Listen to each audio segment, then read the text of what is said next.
Students, बच्चों हम आपके लिए लेके आए एक और मॉडल पेपर। जैसा कि आप देख रहे हो कि साइंस पब्लिकेशन द्वारा प्रकाशित मॉडल पेपर ये आपको यहाँ से देखने को मिल रहा है।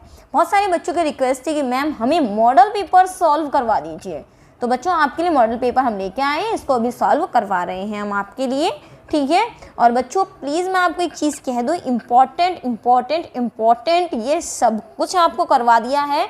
अब जो आपकी तैयारी बेस्ड है वो केवल आपके रिवीजन पर बेस्ड है। जितना ज़्यादा आप रिवीजन करेंगे, जितना ज़्यादा आप क्वेश्चन के आंसर को लिख कर देखेंगे, उतना आपके लिए बेस्ट होगा। क्योंकि आपने अगर स्कूल में देखा होगा, आप सब कुछ याद करके आते हैं, आपके टीचर टेस्ट लेते हैं, फिर भी कहीं ना कहीं गलती रह जाती है। तो आप जो अपनी तैयारी कर रहे हैं, तो बच्चों आप कुछ इस तरह से कीजिए कि आप उस क्वेश्चन के आंसर को लिख कर देखें। और जो भी आप जैसे आप पेपर देखते हैं कि भाई हमने मैडम ने क्वेश्चन डाले हुए, हम क्वेश्चन करके देखते हैं, तो बच्चों केवल सरसरी निगाह से मत करके देखिए कि हाँ ये तो हो जाएगा, ये तो हो जाएगा। कुछ क्वेश्चंस को करके भी देखिए, जहाँ से आपको लगता है कि हम गलतियाँ कर सकते हैं, वो क्वेश्चन करके भी देखिएगा। चलो बच्चों, अब एसपी जो हमारे पास एसपी पब्लिकेशन ने जो मॉडल पेपर निकाले हैं उसको सॉल्व करने की कोशिश करते हैं। आइए स्टूडेंट्स, देखिए बच्चों, यहाँ से ये अपने पास पहला क्वेश्चन है इसमें कि नेटवर्क ठोस का उदाहरण दीजिए। बच्चों नेटवर्क ठोस को हम आपको बता दें, नेटवर्क ठोस को संयोजक ठोस भी कहते हैं, जिसके एग्जाम्पल में ग्रेफाइट आता है, हीरा आता है, और ये SiO2 जिसको हम क्वार्ट्ज कांच भी कहते हैं, ठीक है। तो ये इसका एग्जाम्पल यहाँ पर होगा। NaCl जो होगा आयनिक ठोस होगा, ये धात्विक ठोस है, और ये हाइड्रोजन बंधित ठोस है। आगे देखो आंसर अपना पास क्या है यहाँ पे, जब किसी ताप पर द्रव का वाष्प दाब वायुमंडलीय दाब के बराबर हो जाता है तो इसको कहा जाता है द्रव का क्वथनांक। टिंडल प्रभाव में होता है बच्चों प्रकाश का प्रकीर्णन, इंग्लिश में भी बोल दे साथ साथ। बॉइलिंग पॉइंट, इसका मतलब है अपने पास रिफ्रैक्शन ऑफ लाइट, स्कैटरिंग कह सकते हैं आप इसके अंदर इसको, प्रकीर्णन है ना। अम्लीय और क्षारीय उदासीन तीनों माध्यम में काम करता, इसका मतलब है KMnO4b और K2Cr2O7b। ट्रांस यूरेनिक मतलब परायूरेनियम तत्व। परायूरेनियम तत्व के लिए आप कैसे याद करेंगे, देखिए ये है अपने पास, मैं आपके सामने लिख रही हूं,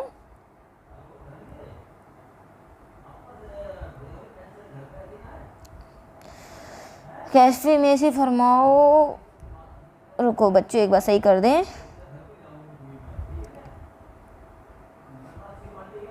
देखें यहाँ से बच्चों, इसकी एक ट्रिक है, देखो मैं बोल के बताती हूँ। थोड़े पहलवान यूं निपटेंगे, पुराने आम कम बिकेंगे, कैफे में ऐसे फरमाओ मैडम जी को नाश्ता लाओ, ठीक है। अब वो कहता है यूरेनियम ट्रांस यूरेनिक एलिमेंट कौन से है, तो इसका परिभाषा है यूरेनियम के बाद आने वाले सारे तत्व परा यूरेनियम या ट्रांस यूरेनिक एलिमेंट कहलाते हैं। तो इसका मतलब जो आपको ये दिखाई दे रहे हैं ये सारे क्या हैं, परा यूरेनियम तत्व। अब इसके अंदर देख लीजिए कौन सा आ रहा है, मेरे हिसाब से तो प्लूटोनियम ही आ रहा है, बाकी और कोई भी नहीं आ रहा है। तो neptunium, plutonium, americium, curium, berkelium, californium, ये सारे क्या है, ट्रांस यूरेनिक एलिमेंट है, ठीक है स्टूडेंट्स। और ये आपको याद होगा, हमने 8th चैप्टर में भी करा दिया है। तो जो क्वेश्चन आपको लगातार मिल ही रहे हैं कि मैडम ने तो पहले भी करवा दिया है, तो इंपॉर्टेंट तो पहले से ही हो गया ना बच्चों। KMnO4 में एमन का ऑक्सीडेशन स्टेट बच्चों +7, और ध्यान रखिएगा इसका चुंबकीय आघूर्ण 0 होता है। ऑक्सीकरण स्टेट क्या है इसकी, और इसका कोऑर्डिनेशन नंबर क्या है, तो आयरन का ऑक्सीकरण अंक जब निकालेंगे तो बच्चों ये आएगा आपका +3। और समन्वय संख्या का मतलब क्या है, ऑक्सिलेट आयन जो होता है बच्चों ये 2 बॉन्ड बनाता है। मतलब एक ऑक्सिलेट कितने बॉन्ड बनाता है, C2O4 पे होता है -2 चार्ज, इसका मतलब ये वाली चीज़ है, ठीक है। और ये 2 बॉन्ड बनाता है, किस तरह से बनाता है ये 2 बॉन्ड, इस तरह से बनाता है। तो एक C2O4 2 एक बनाए, 2 बनाएगा तो 3 कितने बनाएंगे, 6। तो इसका आंसर क्या हो गया बच्चों, D। तृतीयक ब्यूटिल ब्रोमाइड, मैं तो इसमें से मैं सॉल्व नहीं करूंगी, मैं आपको लिखना बता देती हूँ कैसे होता है। ब्यूट का मतलब होता है 4, और तृतीयक का मतलब होता है जब एक कार्बन 3 कार्बन से घिरा हुआ हो, और ये कार्बन तृतीयक हो गया, और इससे क्या लिख दिया, Br। अब देख लीजिए कौन सा आएगा, ये C आएगा, CH3 CH3 CH3, ठीक है। एथिनोइक अम्ल द्विलक का निर्माण करता है बच्चों, कब करता है ये द्विलक का निर्माण, बच्चों मैं आपको बता दूं ये बेंजीन में भी करता है और ये वाष्प अवस्था में भी करता है। तो इसका आंसर क्या आ जाएगा बच्चों, B और C दोनों आएगा। आर्सेनिक सल्फाइड में कोलाइडी कणों पर आवेश कौन सा होता है, ध्यान रखिएगा बच्चों नेगेटिव आवेश होता है। जिंक ऑक्साइड क्रिस्टल को गर्म करने पर धातु आधिक्य दोष, मेटल एक्सेस डिफेक्ट, धातु आधिक्य दोष, ठीक है। आगे देखिए बैंड सिद्धांत के आधार पर चाल आ गई। मैं आपको बता दूं बच्चे ये क्वेश्चन आपका सिलेबस का नहीं है, याद आगे चला गया है, फिर भी मैं आपको बता दूं बैंड सिद्धांत में ये होता है कि दो बैंड होते हैं, चालक बैंड और कुचालक बैंड। अगर मिले हुए होते हैं तो चालक, और अगर इनके बीच में एनर्जी गैप ज़्यादा होता है तो यह कुचालक कहलाता है। आपके सिलेबस से बाहर है। ऑक्सीजन की आनंद एंथैल्पी नाइट्रोजन से कम है, क्यों? ऑक्सीजन का जो इलेक्ट्रॉनिक विन्यास है बच्चों वो होता है 1s2 2s2 2p4, गिन के देख लीजिए 8 है, और नाइट्रोजन का होता है 2p3। तो सीधा आंसर हो गया नाइट्रोजन का हाफ फिल्ड इलेक्ट्रॉनिक कॉन्फ़िगरेशन है, मतलब अर्धपूरित विन्यास है। नाइट्रोजन का अर्धपूरित विन्यास होने के कारण नाइट्रोजन की आनंद एंथैल्पी अधिक है, जबकि आप कह सकते हैं ऑक्सीजन एक इलेक्ट्रॉन त्याग कर यहाँ से अर्धपूरित विन्यास ग्रहण कर लेता है, अतः ऑक्सीजन की आनंद एंथैल्पी कम है। ठीक है। ऑक्सैलिक अम्ल बच्चों कितनी ही बार करवा दिया है ये क्वेश्चन हमने रिपीट आपको। अब देख लीजिए, अब यही बन गया आपके लिए इंपॉर्टेंट। बताओ अब कहाँ से आपको अलग से इंपॉर्टेंट बताएं हम? समझ में आ रही है आपको बात? मैडम आपको क्या कहना चाह रही है कि जो बार बार रिपीट हो रहा है वही इंपॉर्टेंट है बच्चों। तो ये हो गया अपना एथेन डाइओइक अम्ल, खूब करवा दिया आपको इंपॉर्टेंट में। फिटिक रिएक्शन देखो कितना अच्छा क्वेश्चन है, कितनी बार आ चुका है ये आपका। ये देखिए यहाँ से, ये अपने पास क्लोरोबेंजीन होता है, सोडियम की उपस्थिति में रिएक्शन करा दो ड्राई ईथर में और इसको डबल कर दीजिए। अब बताओ, अब जितना आप रिवीजन करोगे, जितने आप टेस्ट वगैरह लगाओगे अपने खुद ही, तो उतना आप आराम से कर सकते हो। समझ में आ गया आपको? मतलब ये जो क्लोरोबेंजीन है इसी को आप डबल कर देंगे तो क्या बन जाने वाला है बच्चों? ये बन जाने वाला है बच्चों डाई या बाईफेनिल। फिनॉल के विकिरण थैलिक एनाइड्राइड से करवाने पर उत्पाद का नाम क्या प्राप्त होता है? आंसर लिख लीजिए बच्चों, यहाँ प्राप्त होता है आपका फिनाफ्थेलिन। ठीक है। आगे देखिए, लैंथेनाइड का सामान्य इलेक्ट्रॉनिक विन्यास लिख लीजिए। लैंथेनाइड क्या होते हैं बच्चों? 4f तत्व होते हैं, 4f ब्लॉक के होते हैं। तो हम आपको बता दें कैसा होता है। ये होता है बच्चों अपना N-2f, ठीक है। फिर होता है N-1d, फिर होता है NS। अब N-2f तो लिख नहीं सकते क्योंकि ये कौन सा अपना है? 4f है। N-1 का मतलब एक कम, तो ये 3d हो गया। और NS का मतलब क्या हो गया बच्चों? यहाँ से एक सेकंड बच्चों, थोड़ा गलत लिख दिया हमने, थोड़ी सही से बता देते हैं। ये अपने पास होगा N-2f, N-1d और ये NS। अगर ये यहाँ पर ये 4f है तो इसका मतलब ये कितना हो गया? 5d हो गया। और इसका मतलब क्या हो गया? 6s हो गया। यहाँ 2 आ जाएगा, यहाँ पर कितना आएगा? 0 2 1 आ जाएगा, और ये 1 से क्या आ जाएगा? 14 आ जाएगा। आगे देखो बच्चों, ये है रोजनमुंड रिएक्शन। कौन सी है ये? रोजनमुंड अपचयन। तो यहाँ पर कैसे होगा ये रिएक्शन? RCOCl, तोड़ दीजिए H और H, क्या बन जाएगा? RCHO। ठीक है। आगे देखिए, वह यौगिक जो ध्रुवित प्रकाश के तल को बाएं या दाएं घुमा देते हैं, ये कैसे यौगिक कहलाते हैं?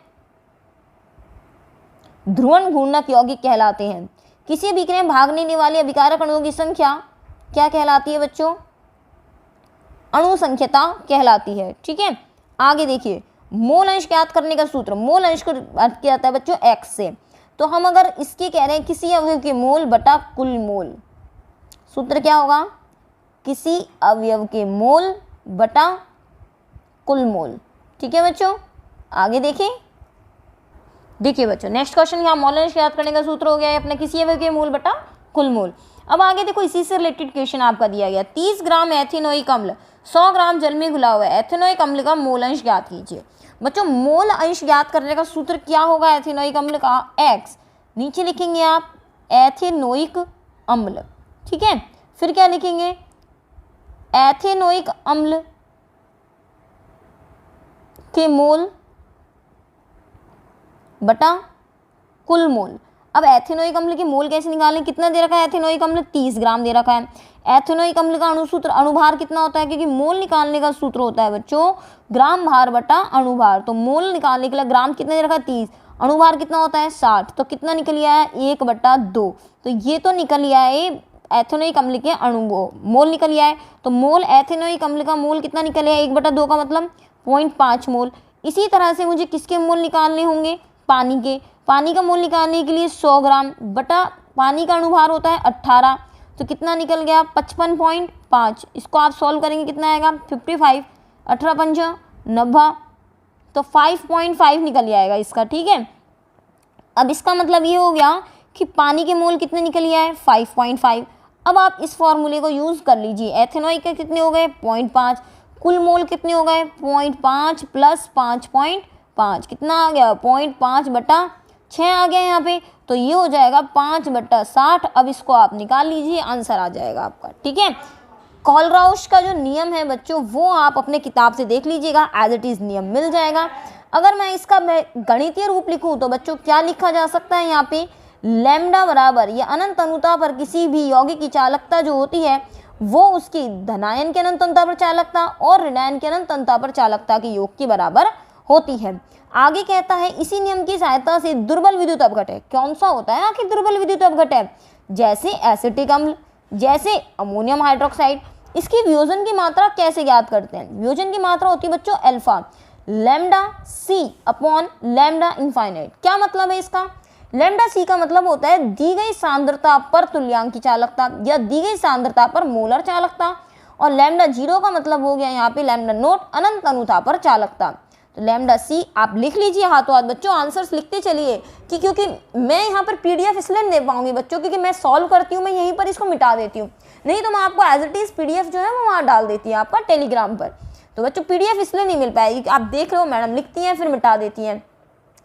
तो अब ऐसा कीजिए वीडियो से साथ साथ जो आंसर लिखते चलिए कि 13 का पहला ये दूसरा ये, और ये जो पीडीएफ है वो मैं आपको टेलीग्राम पर डाल दूंगी। ये भी मेरे पास किसी बच्चे के थ्रू आई है कि मैम प्लीज़ सॉल्व करवा दीजिए, मैं आपको ये भेज देता हूँ पीडीएफ, उस बच्चे ने हमें पीडीएफ भेजी है तो ये पीडीएफ मैं आपको वहाँ पर उपलब्ध करवा दूंगी।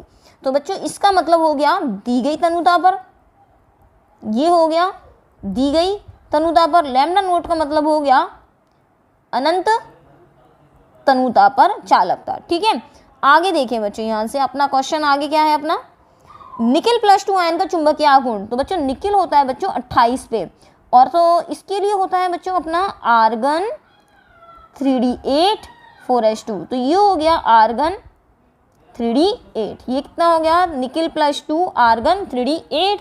अब इसका चुंबकीय गुण आपको निकालना है, 3d8 का कैसे निकालोगे, यहाँ से 1 2 3 4 5 6 7 और ये 8, कितने बच गए, 2 बच गए। तो 2 के लिए कैसे निकालोगे, एन की वैल्यू कितनी आ गई 2, तो mu is equal to n +2 का अंडर रूट, इसको रख दीजिए 2 2 + 2 2 और 2 4 4 दूनी 8 अंडर रूट 8 का मतलब हो गया 2√2। तो इसका आंसर हो गया। कॉपर +2 लवण रंगीन है लेकिन जिंक +2 सफ़ेद होता है। तो बच्चे इसका आंसर हम बता देते हैं। देखिए कॉपर +2 का जो विन्यास होता है बच्चों वो होता है आर्गन 3d9, अर्थात इसका एक इलेक्ट्रॉन कैसा है, अयुग्मित है, इसमें एक इलेक्ट्रॉन कैसा है, अयुग्मित है।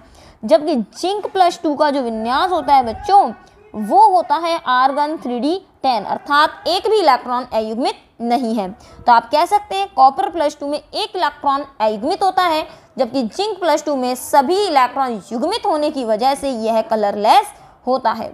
आगे देखते हैं बच्चों क्वेश्चन अपना, साथ साथ लिखते चलिएगा बच्चों, मैं फिर से कह रही हूँ क्योंकि मेरे पास जगह नहीं होती क्वेश्चन सॉल्व करने के लिए। आगे कहता है केसीएन रिएक्शन करके साइनाइड बनाते हैं जबकि एजीसीएन अभिक्रिया करके आइसोसाइनाइड बनाते हैं, क्यों। तो केसीएन वाले देख लीजिए इस आंसर में क्या होगा, क्योंकि केसीएन की जब हम बात करते हैं तो ये एक आयनिक यौगिक है, तो क्या देता है K+CN-, जबकि एजीसीएन कैसा यौगिक है बच्चों, सहसंयोजक यौगिक है। जब CN- KCN में प्राप्त हो जाता है तो इसके पास अवेलेबिलिटी होती है कि वो N की तरफ से बंध बनाए या कार्बन की ओर से बंध बनाए, क्योंकि यहाँ पर कार्बन और नाइट्रोजन दोनों ओर से बंध बनने की संभावना होती है। इसीलिए ये जो हेलो एल्केन है मतलब RX, मतलब मान लीजिए C2H5 है प्लस, तो यहाँ से बस RX का मतलब हो गया C2H5Cl, CN इसके पास रिएक्ट करने को आएगा, ये यहाँ से हट जाएगा, तो ये यहाँ से इसके पास मर्जी होती है कि ये इसके कार्बन से जुड़े या फिर इसके नाइट्रोजन से। तो ये किससे जुड़ता है, कार्बन से जुड़ता है, जिसकी वजह से क्यों जुड़ता है, क्योंकि कार्बन कार्बन का जो बंध होता है वो ज़्यादा स्ट्रॉन्ग होता है बजाय कार्बन और नाइट्रोजन के। ओके स्टूडेंट्स, तो सीधा सा उत्तर क्या होता है बच्चों, आप ऐसे बता सकते हो कि KCN एक आयनिक यौगिक है। KCN कैसा है बच्चों, आयनिक है, ठीक है, जिसकी वजह से यह CN- कार्बन और नाइट्रोजन दोनों से बंध बनाता है, जबकि AgCN जो होता है यह एक सहसंयोजक यौगिक है, तो केवल नाइट्रोजन की ओर पे ही Lp होते हैं जो बंध बनाने के लिए प्रयुक्त किए जाते हैं। ठीक है, ये अपना आंसर हो जाएगा। जबकि CN- में दोनों पॉसिबिलिटी होती हैं, अतः यह कार्बन की ओर से बंध बनाता है KCN वाला, क्योंकि कार्बन कार्बन बंध की बंध ऊर्जा अधिक होती है। आगे देखिए बच्चों, ये अच्छा क्वेश्चन है बच्चों, ये क्वेश्चन हमने अभी तक अपने जो चैनल पे है वो सॉल्व नहीं कराया कि एल्किल हैलाइड की तुलना में एल्किल हैलाइड ज़्यादा जल्दी अपघटित होते हैं। देखो दोनों का आंसर समझिएगा, ये है अपना एरिल हैलाइड और ये है अपना एल्किल हैलाइड, ठीक है, ये अपना एल्किल हैलाइड है। इसकी रिएक्शन भी मैं H2O से करा रही हूँ, इसकी रिएक्शन भी H2O से करा रही हूँ। जब H2O से रिएक्शन होगी बच्चों तो क्या बनेगा, CH5OH, सीधी बात है, ये बंद टूट रहा है, इसका मतलब यहाँ भी जब रिएक्शन होगी तो प्रोडक्ट बनना चाहिए ये, इसका मतलब ये बंद टूटना चाहिए। जबकि आप जानते हैं ये वाला जो बंद है ये इसमें आसानी से नहीं टूटता है। आंसर बताऊंगी एक लाइन में, अभी समझ लीजिए पहले। तो बच्चों यहाँ पर होता क्या है, ये क्लोरीन जो होता है इसके लॉन पेयर होते हैं और ये यहाँ से अनुनाद करता है। अनुनाद करने की वजह से बच्चों क्या होता है, यहाँ पर इस तरह से डबल बॉन्ड का कैरेक्टर आ जाता है और यहाँ द्विबंध का गुण आ जाने की वजह से बंध जल्दी नहीं टूटता है। तो आंसर बताएंगे एरिल हैलाइड में अनुनाद के कारण पांशिक द्विबंध का गुण आ जाता है, जिस वजह से यह बंध आसानी से टूटता नहीं है। ठीक है, तो एरिल हैलाइड में आसानी से बंध नहीं टूटता है क्योंकि यहाँ आंशिक द्विबंध का गुण होता है, जबकि यहाँ पर कैसा होता है, सिंगल बॉन्ड होता है। रक्षी कोलाइड किसे कहते हैं, चलो अब बता देते हैं। इसका उदाहरण जो है बच्चों वो स्टार्च है। आपने गोल्ड नंबर पढ़ा है, बिल्कुल गोल्ड नंबर ही जो है रक्षी कोलाइड है। रक्षी कोलाइड द्रव स्नेही पदार्थ होते हैं। ये वह पदार्थ होते हैं जो किसी कोलाइड में होने वाले अवक्षेपण को रोक सकें। जैसे मान लीजिए कोलाइडी कण है, आपको दिखाई दे रहे हैं, इसमें अगर मैं मान लीजिए कोई द्रव स्नेही पदार्थ डाल दूं तो वो द्रव स्नेही पदार्थ इस कोलाइडी कण के चारों ओर क्या बना देगा, एक रक्षी परत बना देगा। और फिर जब इसके अंदर विद्युत अपघट्य डाला जाएगा तो इनको अवक्षेपित होने से बचा लेगा। तो रक्षी कोलाइड वे द्रव स्नेही कोलाइड होते हैं जो कि किसी कोलाइड विलयन में विद्युत अपघट्य से उसको अवक्षेपित होने से बचा लेते हैं। बच्चों ये आपको सीधे सीधे मिल जाएगा। जितनी ज़्यादा संयोजकता होती है उतना जल्दी उतनी जल्दी अवक्षेपण होता है। विद्युत कण संचलन क्या होता है बच्चों, किसी कोलाइडी विलयन में आप जानते हैं कोई ना कोई आवेश शुरू होता है। तो कोलाइडी कण पर कोई ना कोई आवेश होता है। जब यहाँ धारा प्रवाहित की जाती है तो कोलाइडी कण धनात्मक या ऋणात्मक इलेक्ट्रोड की ओर गमन करते हैं। आगे देखिए, चयनात्मक अधिशोषण द्वारा कोलाइड आवेश की उत्पत्ति समझाइए। बच्चों चयनात्मक अधिशोषण के द्वारा यहाँ हम कह दें कि जो उभयधर्मी कोलाइडी कण होता है वही कण अवशोषित कर लिया जाता है। जैसे फेरिक हाइड्रोक्साइड में अगर मैं यहाँ पर FeCl3 का विलयन मिला दूं तो यहाँ पर FeOH का होल थ्राइस Fe+3 आयनों को अधिशोषित कर लेगा। अर्थात उभयनिष्ठ, उभयधर्मी नहीं कहेंगे, उभयनिष्ठ आयन को ये अपनी ओर अधिशोषित कर लेते हैं, जिसके कारण उस कोलाइडी कण पर कोई ना कोई आवेश उत्पन्न हो जाता है। आगे देखिए बच्चों, इसके अंदर क्वेश्चन, सिद्ध कीजिए कि क्वथनांक में उन्नयन एक अणु संख्या गुणधर्म है। पहली बात तो अणुसंख्या गुणधर्म होता क्या है, कॉलिगेटिव प्रॉपर्टी क्या है, जो अणुओं की संख्या पर निर्भर करे। मैं इसको एक एग्जांपल से आपको सॉल्व कराना चाहूंगी बच्चों। मैं एग्जांपल इसलिए लेती हूँ ताकि आपके माइंड में अच्छी तरह सेट हो जाएगा। सर ये देखिए, यहाँ पर ये हमने पानी लिया, इसके अंदर मैंने डाला 1 चम्मच नमक। क्या डाला बच्चों, 1 चम्मच नमक, नमक मतलब NaCl। और यहाँ पर भी हमने डाला 1 चम्मच एल्यूमिनियम क्लोराइड। ठीक है, या मैं कह दूं कि 1 मोल तो मैंने डाला नमक और 1 मोल डाला मैंने यहाँ से AlCl3। ठीक है, या आप एक भी मत लो, आप ऐसा समझ लो कि एक कण, एक तो मैंने लिया NaCl और एक मैंने क्या लिया, AlCl3। अब यहाँ पर मैंने कहा कि इसके अंदर ये डाल दिए गए। अब आपसे कह दिया जाए कि बच्चों बताओ क्वथनांक में वृद्धि किसकी ज़्यादा होगी, तो आंसर होगा AlCl3। क्यों, दोनों के तो एक एक ही लिए थे, इसका भी एक लिया, इसका भी एक लिया, ऐसा क्यों कह दिया, कैसे नहीं कहेंगे। जो NaCl होता है बच्चों, इसको अगर तोड़ें तो 2 कण मिलते हैं, एक Na+ और एक Cl-, अर्थात इसको तोड़ते ही 2 कण मिलते हैं। जबकि AlCl3 में 4 कण मिलते हैं, एक एल्यूमिनियम आयन का और 3 क्लोराइड आयन के। तो कितने हो गए बच्चों, यहाँ से 4 कण हो गए। कितने कण हो गए, 4 कण हो गए। इसी वजह से सतह पर क्या आ जाएंगे, 4 कण आ जाएंगे। इसकी सतह पर कितने कण रहेंगे, 2, और बाकी किसके रहेंगे, पानी के। तो इसका मतलब भाप किसकी ज़्यादा बनेगी, इसकी जल्दी बनेगी। ये जल्दी जल्दी भाप बनाएगा पानी यहाँ पर, जबकि यहाँ पर कौन टकराएंगे, ये जो कण हैं, ये वाले AlCl3 वाले जो कण है ना, ये टकराएंगे, ये भाप बनने नहीं देंगे। तो वाष्प दाब NaCl का ज़्यादा होगा। वाष्प दाब अगर पहले ही ज़्यादा मिल जाएगा तो यह जल्दी उबलने लग जाएगा और ये देर से उबलने लगेगा। तो आप बता सकते हैं कि क्वथनांक में उन्नयन एक अणु संख्या गुणधर्म है, क्योंकि अणुओं की संख्या बढ़ने से वहां सतह पर विलायक के कणों में कमी आ जाती है, जिसके कारण क्वथनांक में वृद्धि होने लगती है। बच्चों ये वाला एक आपका पूरा डेरिवेशन है विलेय का अणुभार ज्ञात करने सूत्रीय उत्पत्ति। तो प्लीज आप इसको अपने रजिस्टर से नोट्स से कर लीजिएगा। इसी तरह से देखो हिमांक में अवनमन भी एक अणु संख्या गुणधर्म है, इसको भी हमने बिल्कुल वैसे ही बताना है जो आंसर ऊपर करा था हमने। मैथिलामीन बच्चों इस पे लगा लो खूब सारा इंपॉर्टेंट, जितना इंपॉर्टेंट लगा सकते हो ना उतना इंपॉर्टेंट लगा लो। फिर कहते हो मैडम इंपॉर्टेंट नहीं बताया, अब बता रहे इंपॉर्टेंट, इसी को कॉपी पे लिख के दे देते हैं, वो चीज़ अलग से बन जाती है, फिर सोचते हो इंपॉर्टेंट कहाँ है। तो बच्चों मैडम साथ साथ इतना बता देती हैं आप, तो फिर क्यों परेशान होते हो।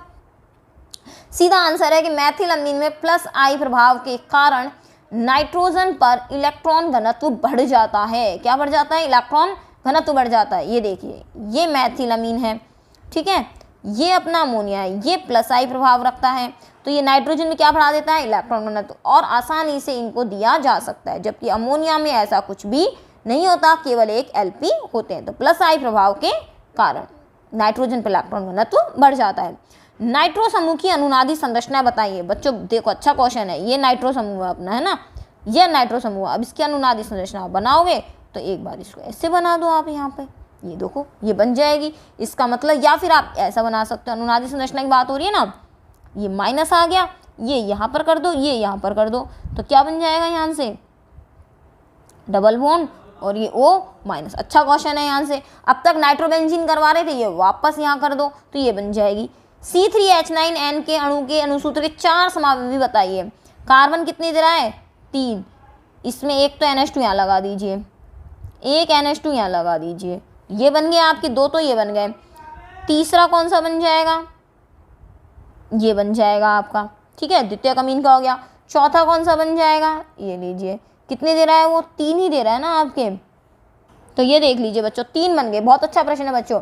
ये अपना बन गया 2 डिग्री अमीन, सॉरी ये भी 1 डिग्री, ये दोनों तो है 1 डिग्री अमीन क्योंकि NH2 जुड़ा हुआ है। ये है अपना 2 डिग्री अमीन और ये है अपना 3 डिग्री अमीन। तो बहुत अच्छा प्रश्न है बच्चों, यहाँ से ये बहुत ही अच्छा प्रश्न है 18वां, मैं आपको बता रही हूँ। चलो आगे देखो, एमीन के जलीय विलयन क्षारीय प्रकृति के होते हैं, क्यों? बच्चों 18 क्वेश्चन तो हम आपको सॉल्व करवा देते हैं, इसके बाद के शायद मैं अगली वीडियो में सॉल्व करा पाऊँ आपको। एमीन के जलीय विलयन क्षारीय क्यों होते हैं? तो एमीन क्या होता है? RNH2। कोई बात नहीं जी, पानी में डाल दो ना इनको, पानी में डाल दिया, जैसे ही पानी में डाला तो देखो क्या होगा? HOH। तो H कौन ग्रहण कर लेगा? ये ग्रहण कर लेगा, क्या बन जाएगा? RNH3 + OH-। तो पानी में डालते ही OH- मुक्त हो जाता है, तो जलीय विलयन कैसा है? क्षारीय। मुझे ये वाला जो क्वेश्चन है ना ये थोड़ा कंफ्यूजिंग है। जिंक + HCl, मैं आपको बता दूं SN + HCl हो, Fe + HCl हो, ये होने पर नाइट्रोबेंजीन जो होता है बच्चों यहाँ पर बन जाता है एमीन। अब दिक्कत ये है कि बुक में नहीं दिया हुआ कि जिंक + HCl से भी यही होता है क्या। बुक में जो दे रखा है आपके वो दे रखा है जिंक + NH4Cl से, है ना, और यहाँ पर रिएक्शन दे रखी है कि नाइट्रोबेंजीन जिंक + NH4Cl से बनाता है हाइड्रोक्सिल एमीन। अब क्वेश्चन आपको दिया जिंक + HCl, तो मेरे अनुसार ऊपर वाले में आना चाहिए, क्योंकि यहाँ पर धातु HCl की उपस्थिति में, धातु HCl की उपस्थिति में, धातु HCl की उपस्थिति में, तो यहाँ पर ऊपर वाला आंसर आना चाहिए, मतलब एमीन बन जाना चाहिए। एनिलीन की अनुनादी संरचना स्ट्रक्चर बता देते हैं, बाकी अनुनादी संरचना तो हमने सिखाई हुई है आपको, है ना। थोड़ा सा देख लेते हैं, देखो कैसी बनेगी। यहाँ पे ये अपना एनिलीन है बच्चों, ये अपना लॉन पेयर हो गया, इस तरह से ये घूम जाएंगे, ये अपना इस तरह से हो गया, ये क्या हो गया? डबल बॉन्ड NH2 प्लस ये माइनस आ जाएगा, इस तरह से अब आप घुमा देंगे आगे। तो मुझे पता है मेरे बच्चे इंटेलिजेंट्स हैं, अभी भी इंटेलिजेंट बहुत अच्छे हो चुके हैं, तैयारी बहुत अच्छी बच्चों की चल रही है, ठीक है ना। तो अब आप इसे कर पाएंगे। ध्यान रखिएगा, नाइट्रोजन जैसे ही 4 बॉन्ड फॉर्म करता है, ये क्या बना देता है? इस पर क्या आ जाता है? प्लस। बच्चों एक चीज़ और हम आपको बता दें, मैं अभी चैप्टर 2 आपको करवा रही हूँ। कुछ बच्चों का ये है कि मैडम आप तो NCERT का करा रहे हो, हम तो RBSC में हैं। तो मैं आपको बता दूं बच्चों सेम है ऑलमोस्ट, कुछ कुछ चीज़ें ही अलग हैं, कुछ चीज़ें हैं जो एक्स्ट्रा दी हुई हैं NCERT में, ठीक है। अगर आपके पास 25 मिनट का वीडियो आता है और 25 मिनट से 20 मिनट का RBSC का और 5 मिनट NCERT का उसमें है, तो कोई मतलब बड़ी बात नहीं है, कोई बात नहीं, 5 मिनट वाला और पढ़ लीजिए। दूसरी बात, जो बच्चे कंपटीशन एग्ज़ाम देने वाले हैं आगे IIT या नीट, तो मैं उनको सजेस्ट करूँगी कि आप NCERT की बुक को एक बार ज़रूर पढ़िएगा, क्योंकि यहाँ मटेरियल ज़्यादा दिया हुआ है बजाय RBSC की किताब में। ठीक है, तो NCERT बुक नीट IIT वालों के लिए ज़्यादा बेस्ट होती है, तो एक बार इसको कंसीडर कर लीजिएगा सिलेबस को। ओके स्टूडेंट्स, बच्चों जो अपना 1900 क्वेश्चन है यहाँ से अपन नेक्स्ट वाली वीडियो में करेंगे। धन्यवाद बच्चों, मिलते हैं नेक्स्ट वीडियो में, कोशिश करेंगे आपको पूरा सॉल्व कराने की नेक्स्ट में। Thank you students, bye bye.